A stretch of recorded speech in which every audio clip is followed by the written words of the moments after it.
কুলি বলে এক বাবুসাপ তারে ঠেলে দিলে নিচে ফেলে, চোখ ফেটে এলো জল। এমনি করে কি জগৎ জুড়িয়া মার খাবে দুর্বল? আসিতেছে শুভ দিন, দিনে দিনে বহু বাড়ি আছে দেনা, শুধিতে হইবে ঋণ। হাতুড়ি শাবল গাঁইতি চালায়ে ভাঙিল যারা পাহাড়, পাহাড় কাটা সে পথের দুপাশে তোমারে সেবিতে হইল যাহারা মজুর মুটে ও কুলি। তোমারে বহিতে যারা পবিত্র অঙ্গে লাগালো ধুলি, তারাই মানুষ, তারাই দেবতা, গাহি তাহাদেরই গান। বিদ্রোহী কবি কাজী নজরুল ইসলামের কুলি মজুর কবিতার অসামান্য লাইনগুলি জানান দেয় শ্রমিকের সম্মান ও প্রকৃত মর্যাদা।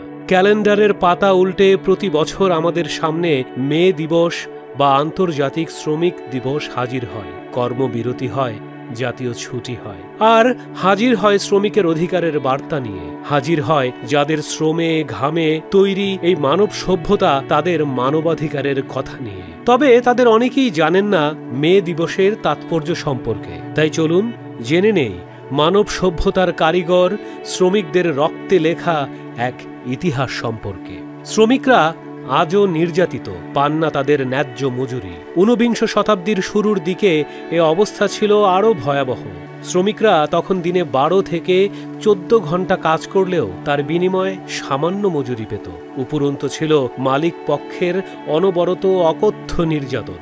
1860 সালে শ্রমিকরা তাদের মজুরি না কমিয়ে সারাদিনে 8 ঘন্টা কাজের সময় নির্ধারণের দাবি জানায়। এজন্য তারা একটি সংগঠন তৈরি করে পরবর্তীকালে, যার নাম হয় আমেরিকান ফেডারেশন অফ লেবার। এই সংগঠন শ্রমিকের প্রাপ্য মজুরি ও অধিকার আদায়ের লক্ষ্যে অনবরত আন্দোলন চালিয়ে যেতে থাকে।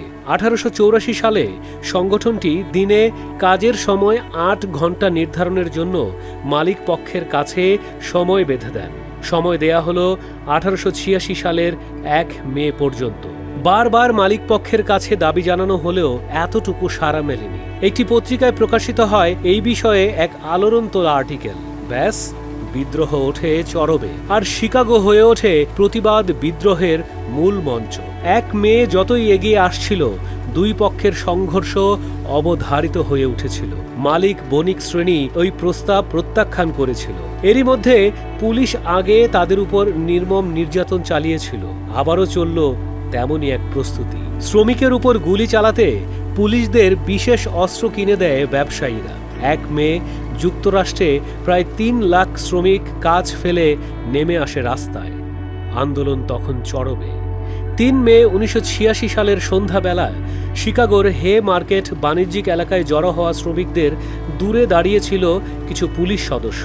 এমন সময় হঠাৎ বোমা বিস্ফোরণে কিছু পুলিশ আহত হয়। পরে মারা যায় 6 জন। পরে পুলিশও শ্রমিকের উপর আক্রমণ চালালে নিহত হয় 11 জন শ্রমিক। পুলিশ পক্ষ থেকে শ্রমিকের হত্যা মামলায় অভিযুক্ত করে 6 জনকে প্রহসনমূলক দোষী সাব্যস্ত করে প্রকাশ্যে ফাঁসি দেয়া হয়। কিন্তু এই মিথ্যা বিচারের অপরাধ শেষ পর্যন্ত ধরা পড়ে। 26 জুন 1893-এর ইলিয়ন সরকারের পক্ষ থেকে জানানো হয় এই বিচার ছিল সম্পূর্ণ মিথ্যা। পুলিশের কমান্ডারকে দুর্নীতির দায়ে অভিযুক্ত করা হয়।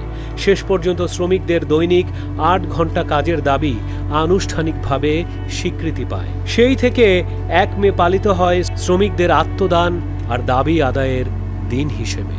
আজ 1 মে, মহান শ্রমিক দিবস।